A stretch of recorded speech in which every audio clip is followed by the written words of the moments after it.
नमस्कार, आप देख रहे हैं न्यूज फॉर नेशन और मैं हूं प्रियदर्शन। देश के नए संसद भवन के उद्घाटन को लेकर के मचे संग्राम में देश की तमाम विपक्षी पार्टियों को बड़ा झटका सुप्रीम कोर्ट से लगा है। सुप्रीम कोर्ट ने उस याचिका की सुनवाई करने से ही इनकार कर दिया है जिसमें उद्घाटन के लिए प्रधानमंत्री के बदले राष्ट्रपति को बुलाने की बात की गई थी और इसे लोकतांत्रिक प्रक्रियाओं के अनुरूप कहा गया था।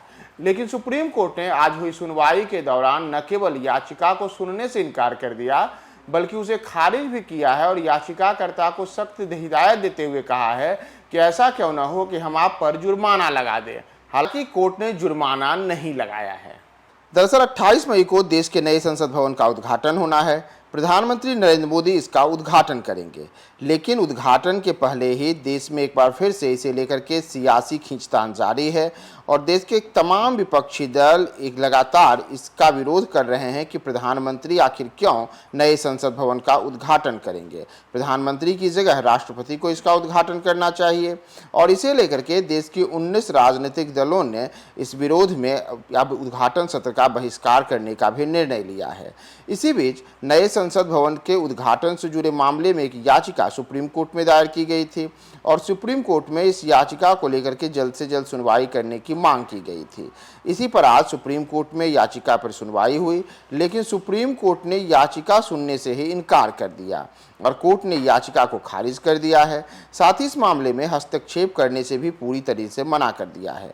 याचिका में राष्ट्रपति को उद्घाटन कार्यक्रम में शामिल करने का अनुरोध किया गया था, लेकिन मामले की सुनवाई करते हुए सुप्रीम कोर्ट ने कहा कि हमें पता है कि यह याचिका क्यों दाखिल की गई है। शीर्ष अदालत ने यहां तक कहा कि ऐसी याचिकाओं को देखना सुप्रीम कोर्ट का काम नहीं है। कोर्ट ने कहा कि हम ऐसी याचिका दायर करने पर जुर्माना लगा सकते हैं, गनीमत है कि हम आप पर जुर्माना नहीं लगा रहे हैं। कोर्ट ने यह भी पूछा कि आखिर आप इसे जनहित याचिका कर रहे हैं, तो आखिर आप बताएं कि इसमें जनहित के जैसे जुड़ा कौन सा मुद्दा है। शीर्ष अदालत ने अपनी जो टिप्पणी की है उसमें यह भी कहा है कि याचिकाकर्ताओं को इस प्रकार की याचिका दायर करने से बचना चाहिए और शीर्ष अदालत के तमाम सवालों का याचिकाकर्ताओं की ओर से कोई ठोस जवाब नहीं दिया गया। इसी तरह संसद के नए उद्घाटन सत्र को लेकर के जो जुड़ा हुआ विवाद था और इस पर सुप्रीम कोर्ट में याचिका दायर की गई थी, उस पर भी याचिका खारिज हो चुकी है और याचिकाकर्ता ने भी अपनी जो याचिका है उसे वापस ले लिया है। दरअसल याचिकाकर्ता ने याचिका में कहा कि देश के संवैधानिक प्रमुख होने के नाते राष्ट्रपति ही प्रधानमंत्री को नियुक्त करती हैं। सभी बड़े फैसले पे राष्ट्रपति के नाम से लिए जाते हैं। याचिका में यह कहा गया कि संविधान के अनुच्छेद 85 के तहत राष्ट्रपति ही संसद का सत्र बुलाते हैं। अनुच्छेद 87 के तहत उनका संसद में अभिभाषण होता है जिसमें वह दोनों सदनों को संबोधित करती है। संसद में पारित सभी विधेयक राष्ट्रपति की मंजूरी के बाद ही कानून बनता है, इसलिए राष्ट्रपति से ही संसद के नए भवन का उद्घाटन कराया जाना चाहिए था।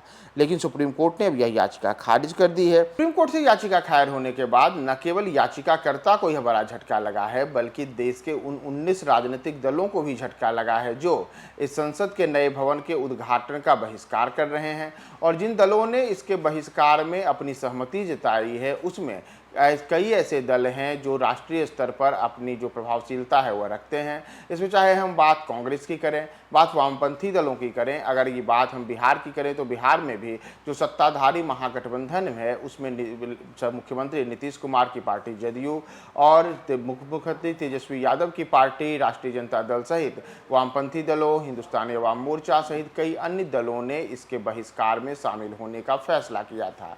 माना जा रहा है कि इन तमाम दलों को उम्मीद थी कि जब सुप्रीम कोर्ट में इस पर सुनवाई होगी तो सुप्रीम कोर्ट कुछ ऐसा फैसला सुना सकता है जिससे इनकी जो मनमाफिक मुराद है वो पूरी हो जाए और प्रधानमंत्री के बदले राष्ट्रपति से उद्घाटन कराने की जो मांग है उस पर सुप्रीम कोर्ट कोई रास्ता दिखाए। लेकिन सुप्रीम कोर्ट ने न केवल याचिकाकर्ता की याचिका को खारिज कर दिया बल्कि इस याचिका को खारिज करने से इन तमाम राजनीतिक दलों को भी बड़ा झटका लग गया है और अब 28 मई को प्रधानमंत्री नरेंद्र मोदी ही नए संसद भवन का उद्घाटन करेंगे और उस दिन ये तमाम 19 दल जिन्होंने बहिष्कार की घोषणा की है उन्होंने कहा है कि हम उस दिन शामिल नहीं होंगे। अब देखना महत्वपूर्ण होगा कि आज 28 मई को जब नए संसद भवन का उद्घाटन होता है तो उस दिन देश के कौन कौन से दल उस उद्घाटन सत्र में शामिल होकर के इतिहास में अपना नाम लिखवाते हैं।